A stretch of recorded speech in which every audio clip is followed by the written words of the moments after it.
Hello. How do you feel about Ayla? There is things that she doesn't know. The episode we're about to get into was recommended to us by Jackson's legendary fellow bestie, and he said that this episode would have our jaws on the floor. So if it doesn't, you have him to blame.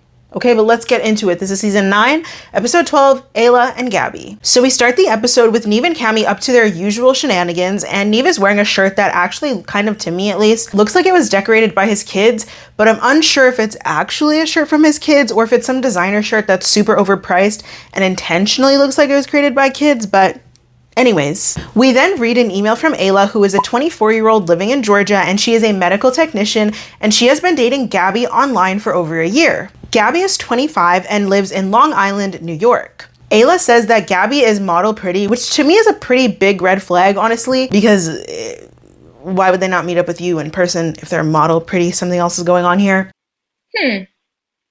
That's weird. However, she says that Gabby can relate to her on a deeper level because they both have sickle cell anemia, which allowed Ayla to feel fully understood in a way that she never has before. And I honestly believe that this is a feeling everyone deserves. Well, everyone except maybe Sedona. And if you don't know what I'm talking about, make sure you watch my last video to stay up to date on the bestie lore. Ayla has been waiting to meet in person before they make things exclusive. So it's like, okay, so you contacted Catfish for a person you aren't even in a exclusive romantic relationship with. Cool. Got it. Gabby apparently has a really bad habit of going ghost, and this actually results in them not talking for days or even weeks at a time. And Gabby calls this her quote unquote mental health break. What the hell you mean, man? PSA from me to you, okay? If you need to ghost your partner during a mental health break, chances are they just are not the right person for you. Because I can't imagine me needing a mental health break and not wanting to talk to my person, or if I did, for whatever reason, need to just be completely alone, not talk to anybody, I would at least tell them ahead of time or find some way to communicate that with them, at least in my opinion, if this is a sincere mental health break. But also a weird thing about this Gabby girl is whenever Ayla is on FaceTime with her, Gabby will cover the camera or she'll pause her video so Gabby can see Ayla, but Ayla can't see Gabby. Now, after reading the email, Kamie has a lot to say. She questions how convenient it is that a woman that beautiful who looks like a model also has this condition. She's very skeptical, and rightfully so, because this is Catfish. They hop on a call with Ayla and she is just so excited to hear from them. I am really excited. They decide to just head down to meet her before getting into the nitty gritty of everything. Nev, of course, makes some terrible dad adjacent jokes on the way to her place. We are in Atlanta because she's gabbing with Gabby. But Ayla's outside to greet them, and she is just so cute. She's so freaking adorable. So as soon as they get inside, they sit down. They begin to talk with Ayla about what it's like to have sickle cell anemia. She says that she often has to use a blanket because she gets cold, and she has everyday chronic pain in her joints. She says that she's been on her own since she was 16, and she says that often doctors will think that she and other sickle cell patients are drug seekers, so she's had to advocate for herself from a very young age, which to me makes it a little bit more interesting that she would end up in this situation with a Catfish, but we move. We then get into a bit of the rest of her backstory, and she tells us that after her dad passed away at age 16, her mom had a really hard time coping with her grief. She lost the house, and not long after this, Ayla was homeless. She then begins to cry after Kamie acknowledges how much she had to deal with at a young age. That's completely understandable. It's a lot to deal with, and it's even overwhelming to talk about, let alone talk about in front of a camera crew that will later be aired on TV for everybody to see in the world. Now, y'all know me, I usually don't care for a sob story, but this one really got me. I really feel for her, and even more so because I already know that this is not going to work out in her favor because she's on Catfish. The girls that get it, and the girls that don't. We then finally start talking about Gabby. She says that they started talking as friends, but then they began flirting, and the rest is history, and they met on a dating app. Also, sidebar before we continue, Kamie's hair looks amazing in this episode. Genuinely amazing. I love it. Gabby is apparently in school to be a nurse, which is very coincidental because remember, our girl Ayla is a medical technician. Gabby is very sweet, very caring, very nurturing, all qualities that Ayla absolutely loves and adores about her. She says that they're on the phone all night laughing, like cackling about the dumbest stuff. To me, that's the hallmark of a good relationship. If we can make a joke out of anything, most things, maybe not anything, because I hate when something serious is going on and someone tries to make a fucking jokey joke. But if we can cackle at random times about random things, then you're my person for real. Ayla says that as time went on, she began to ask to video chat, and Gabby would always give her some bullshit excuse about how she's busy, but then she would call her anyways, but she just wouldn't call her via video chat. But then I'm like, if you're too busy to be on the phone, why'd you call? Which is very sus. At this point, we are giving extreme side eye to Miss Gabby, because why are you playing with our girl Ayla?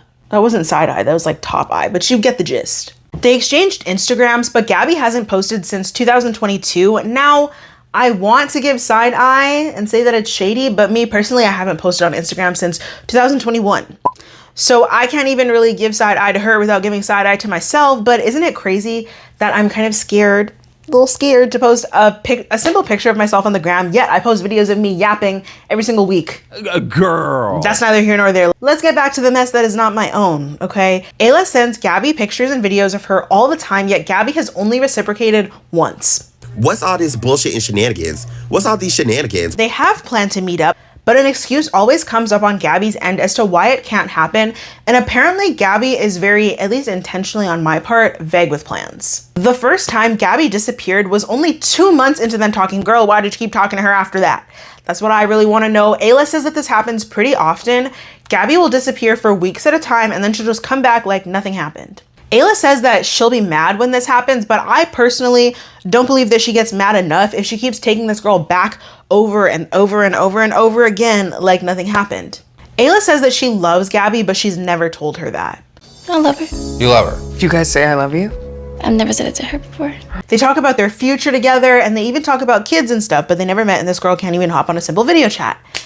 It's giving suspicious. But our besties then take a peek at her Instagram and they decide that she's cute, but they find it very suspicious that there are absolutely no tag pictures, and I feel like that's the telltale sign of a catfish, me personally. We then take a look at their texts and they talk a lot about having sickle cell, and Gabby is giving very specifics about dealing with this illness, to which Nev says that it would be fucked up if she's lying, and I completely agree. Ayla says that if Gabby is lying about being sick, then she would never speak to her again. And I personally hope that our girl is prepared to stand on big business, because I just have this gut feeling that it isn't going to be Gabby, or that she's going to be lying about everything. But I could be wrong, which very rarely happens, but I could be wrong.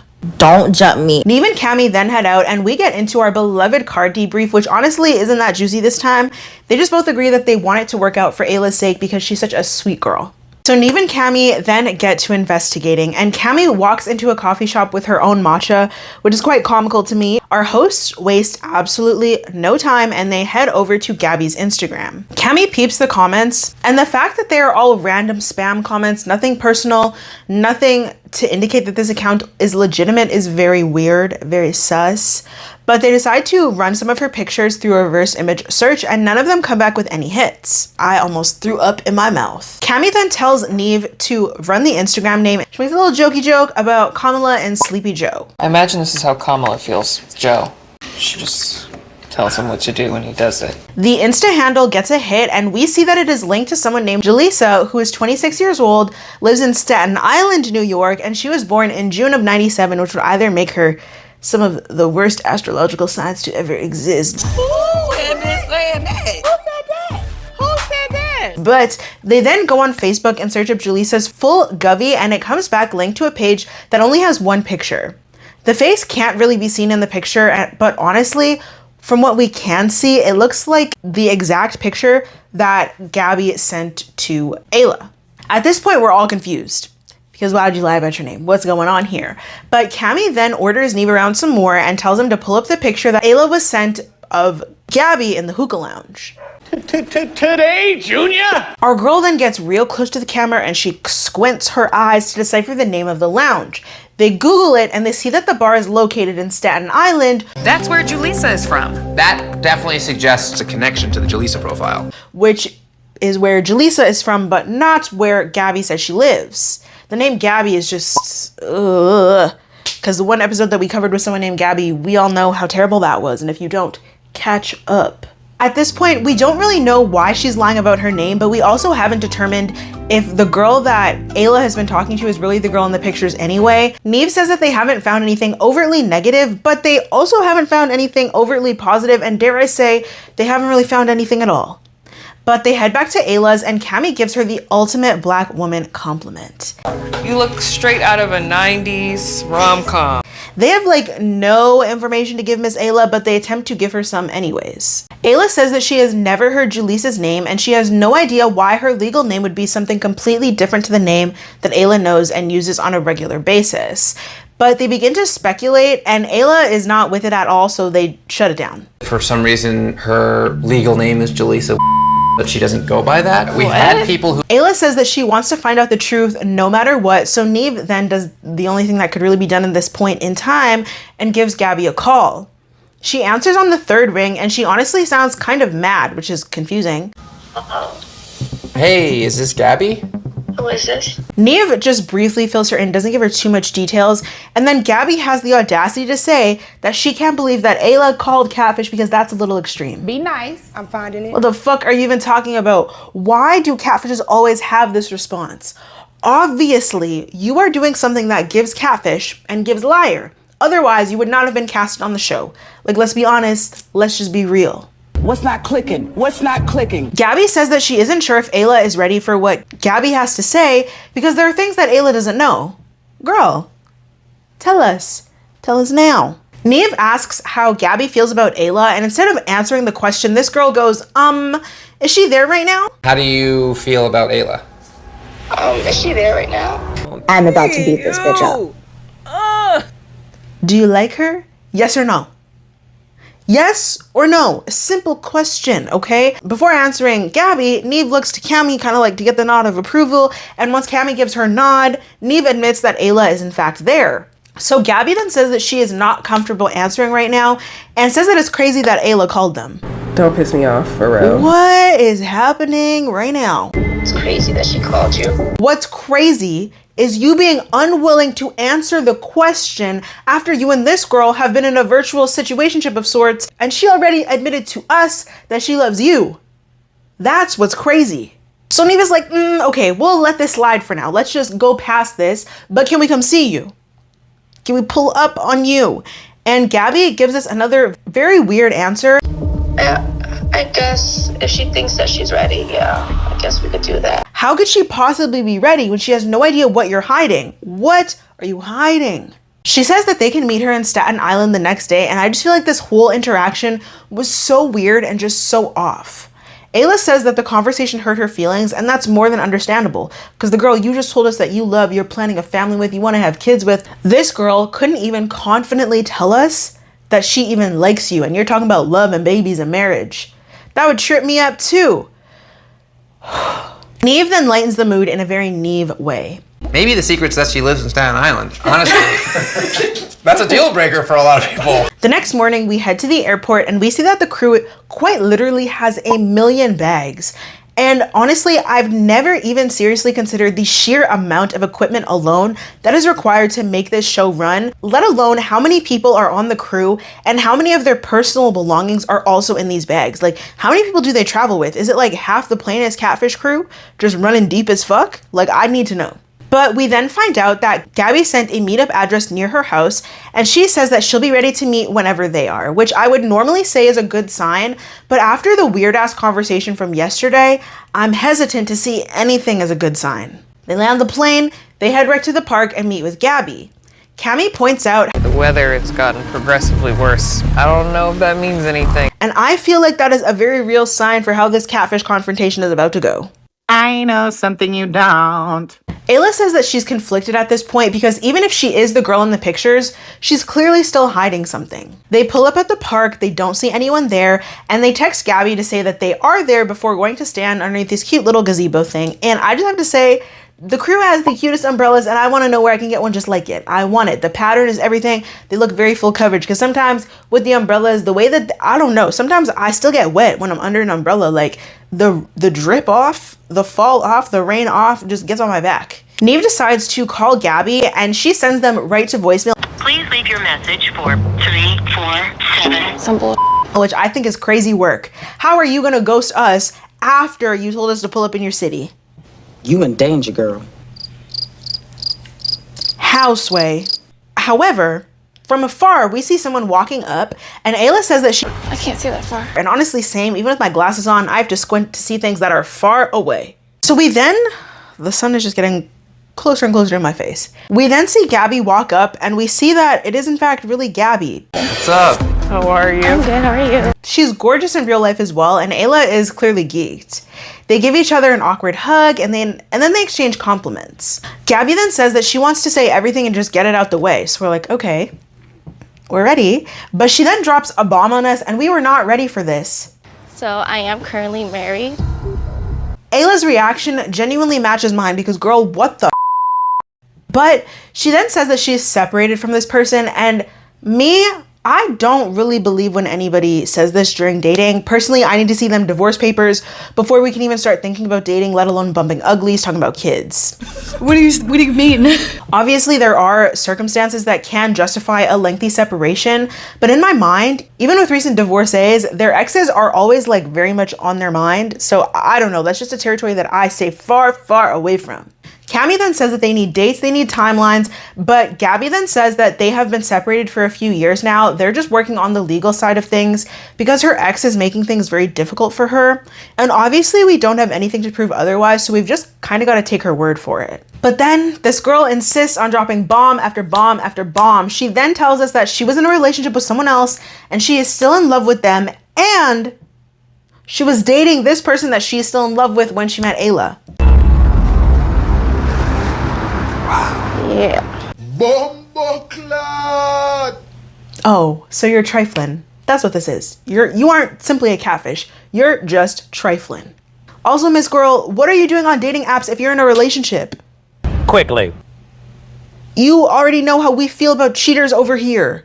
Gabby then says that things just progress between the two of them. She does like Ayla, but she's still in love with her ex and she's working on getting over her. Girl, don't piss me off. Don't piss me off right now. Sorry for the dramatic change in lighting. The sun was cooking me the fuck up. But Gabby then says that her still being in love with someone else is why she avoided Ayla like the plague, because she didn't want Ayla to fall in love with her, knowing that she would be unable to fully reciprocate. That's weird. Gabby then says that she has nothing else to say with this weird smug ass smirk on her face, and that is really disturbing something deep down in my spirit, y'all. I can't lie to you. Ayla then walks away after Nev starts to ask Gabby more questions, and that's honestly so fair and so valid. I would have to walk away to resist the urge to smack the shit out of her. Kamie goes after Ayla, but Nev stays with Gabby. Nev says that he has questions, but he wants Ayla to get answers. Then he proceeds to ask the questions anyway, which is definitely a choice. Gabby says that she is not in contact with her ex, but she would like to get back with her ex. I mean, I would like to, but I know that she's like completely done. Lord have mercy. Imagine this, y'all. You and your girlfriend break up. You try to move on with your life, only to see her on Catfish years later talking about how she's still in love with you and wants to get back with you. Imagine, I'm not saying this is true, this is just pure speculation, pure tinfoil hat thoughts on my behalf. Imagine if Gabby was leading on multiple girls, waiting for one of them to contact Catfish so she would be able to go on the show and try to win her ex back through this weird display of affection. Wait. Hold up. At this point, I really wouldn't put it past a cheater. Gabby then says that everything else she told Ayla is true, including the sickle cell, which is honestly kind of a relief that she wasn't lying about this, but it's also devastating to hear that she's also battling with this illness, even if she is a terrible person with terrible morals and terrible judgment. Damn! Gabby then denies that she goes by Jaleesa, and she says that the Facebook page isn't hers, which to me is honestly very sus, and Nev doesn't seem to believe her, and so neither do I. Gabby then says that she hopes that her and Ayla can be in a relationship. Hopefully, like once I get everything settled with my ex. And she just wants a little bit more time to get over her ex, and she hopes that Ayla calms down enough for her to say that. Trash. Girl, what the actual fuck? I hope that Miss Ayla does not fall for this bullshit. There is no reason, absolutely no reason for this relationship to progress in any way. After Gabby said that she cheated on her ex, who she's still in love with, hello? If that's what you did to someone you're in love with, I would hate to see what you do with someone who you just simply like. Go away. Go away. This to me proves that this girl wouldn't even be a loyal or trustworthy friend, let alone partner. Kamie immediately apologizes to Ayla, and Ayla asks what the fuck is going on, and girl, we honestly don't know. It's just one big hot ass mess. They eventually just make their way back to the car. They talk about how they're confused. Ayla says that everything just felt weird off rip, and I completely agree, before they get out the car and make their way back over to Nev and Gabby. Nev then tells Gabby that she's fucked up for withholding this information and essentially just keeping Ayla on the back burner as an option, and I completely agree. I think that this is an accurate sentiment. Nev then fills the girls in on what they missed, and Gabby then gets emotional when talking about her sickle cell. She talks about how her previous partners have not been understanding enough and they even leave her because of it. Gabby then apologizes and says that she should have just told Ayla the truth, and Ayla gives her like a little yeah okay whatever girl type of chuckle. Nev is looking at her like, hello? And he prompts her to say what she just told him about wanting to be with Ayla, and Gabby is looking at him like a deer in headlights, and it's actually aggravating, honestly, but she then says that she has nothing else to say. That's everything. There's nothing else. No, that's really everything. Girl, don't play. They all go their separate ways and they agree to meet up tomorrow, and Ayla walks off without saying anything. So the next day, our lovely trio meets back up. Ayla says that she has been unable to sleep and she's just been thinking about everything, and she then reiterates once again that the energy was off, like something was weird, and I completely agree. Nev then airs Gabby out a little bit and is like, when we were alone, she said that she wanted you, but when you were there, she said nothing. Like maybe she doesn't know what she wants, which to me honestly seems like the case. But in my opinion, whether Gabby wants sweet Ayla or not doesn't matter. They should only be encouraging Ayla to leave this girl alone in the mess of her feelings. No need for anybody else to be dragged into all of it. Ayla is open to meeting, so Nev texts her and gets the ball rolling. Gabby quickly sends an address and they head out. When they arrive, Ayla asks her what the point of all of this was if she knew she didn't want a relationship. Like, why would you do all of this? Gabby, Lord have mercy. Gabby then says that Ayla is important to her, she doesn't want to lose her, and she's a person who Gabby would date, but for right now, Gabby is emotionally unavailable. You are a person that I would date. I'm literally emotionally unavailable. Wrong answer, forehead. If you are still in love with your ex, and you don't know when or even if you are going to be able to get over those emotions, then why would you say that you want to date and you don't want to lose her? Make it make sense. At this point, Nev and /or Kamie need to step in and put an end to these mind games, because what the hell is even this?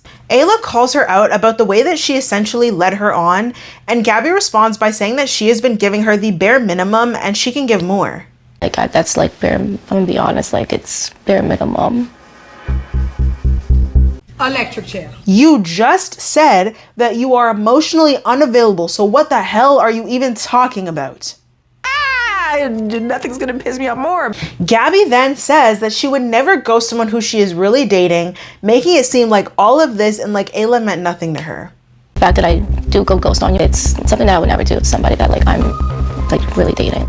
Nev then steps in and says that Gabby is confusing. Ayla was giving whatever this was 100% and thought Gabby was doing the same, only for Gabby to now say that she was doing the bare minimum to keep Ayla around. I'm just gonna flat out say it, this is inherently very emotionally manipulative, and just because Gabby tries to say it in a cutesy way, a very sweetsy way, it doesn't make it any less fucked up in my humble opinion. You see what I mean? She's the fucking worst. As Nev is talking and attempting to hold her accountable, in a very kind way might I add, considering everything she just said, Gabby starts to cry. Honestly, Miss Girl, you better save those tears for the pillowcase, because we don't give a fuck. Ayla then says that Gabby was bored and she was using her, and says that all of this was very pointless. Gabby then essentially says that Ayla is always there for her and she doesn't have anyone else in her life like that. So what's your point? You admitted, unprompted might I add, that this meant nothing to you. You were giving her bare minimum energy and attention and using her as emotional support with no regard for how that would make her feel. Are we supposed to feel bad for you because you're crying? Ayla's the one you did dirty, Miss Girl. Doesn't work like that. Gabby then says that if she was honest with Ayla, Ayla would have left. I don't want you like to not be in my life because I do care about you. Again, are we supposed to care because we don't? Oh. All right. Ayla clocks her shit, okay? Finally somebody is, and says that Gabby is selfish and she just doesn't give a fuck. You're selfish. You don't give a but you're talking to me like you want to be my girlfriend. Ayla then says that Gabby was the only person in her life that cared, only to realize she didn't actually care. It's very clear that Ayla is really hurt, but she is trying to clearly articulate how messed up it is what Gabby did to her. Gabby then tries to defend herself, and Ayla doesn't keep her foot off this girl's neck, and thank God for that. Someone had to do it. No, it's not that. I don't give a do. You don't. I do. You don't. I do care. You don't. Gabby then starts crying again, which is actually angering me. Why are you crying when accountability is in your face? You were laughing and giggling yesterday when you told us that you were married and in love with your ex, but where's that energy now? Be fucking for real. It's giving manipulative. Gabby then says that Ayla is right and she should have been honest, but then she cues back up the emotional manipulation. I do care about you. I would love to form a friendship with you. Girl, just be quiet. Be quiet. Ayla says that knowing what she now knows, there won't be any type of relationship, which period. We love a girl who stands on big business and a girl who holds true and strong to her boundaries. However, Ayla then says that in relation to their sickle cell, she will always be there for Gabby because she knows how hard it can be. Gabby keeps crying and Ayla makes it clear like it's time to wrap this up. She's good and she's ready to go. All right. So they go. Ayla did all of the heavy lifting in this confrontation, and honestly, Nev and Kamie didn't really need to be there. Ayla did all the work. But they say their goodbyes and they head out. In our 2-month follow-up, we find out that Ayla has reached out to Gabby, but they don't talk how it was before, and she's more than cool with that. Nev praises her for how she handled the situation, and they hop off the call. Gabby then says that things were kind of rough at first between her and Ayla, but she feels like they're in a better place, and she then claims that she feels bad about the way that things went, which I don't know if I particularly believe that, but that's what she said. And she claims to be focused on herself, which side eye, because you weren't focused on yourself when you were in a relationship. You weren't focused on yourself when you were cheating on that person in a relationship. You weren't focused on yourself when you were using Ayla for emotional support. You weren't focused on yourself when you lied to Ayla about what was going on in your life and why you were ghosting her. Just side eye. But they then hop off the call, and that's the end of the episode, besties. Honestly, y'all, this episode drained me. This drained me. Gabby is not a good person. I think that it can be easy to get fooled and distracted by trying to feel bad for somebody to not realize what they're actually doing. And thank God Ayla saw what she was actually doing, which was being manipulative. She was just trying to have her cake and eat it too. She cheated. She used Ayla as the side piece unknowingly, is still in love with her ex. She's also married, said that she wasn't giving Ayla any attention, and the way that she tried to say that is what's killing me. She said it as like, I barely gave you any attention then. That was me giving the bare minimum. Imagine what it's gonna be like if you wait for me and I can give you all the attention that I actually want to give you now. That's what she was trying to say. Thank God Ayla didn't fall for that. Classic emotional manipulation, and I wish nothing but the best for Miss Ayla. I really feel for anybody who is struggling with sickle cell. It doesn't sound easy by any means. It sounds quite painful. It sounds quite isolating. So I can only send my thoughts and my love and my prayers out to you and hope that eventually it gets easier to deal with. But besties, this was a lot of bullshit and shenanigans. A lot of bullshit and shenanigans, and I am wearing glasses in this episode, so if you watch all the way to the end, make sure you put a pair of glasses in the comments down below because I'm wearing my glasses for once.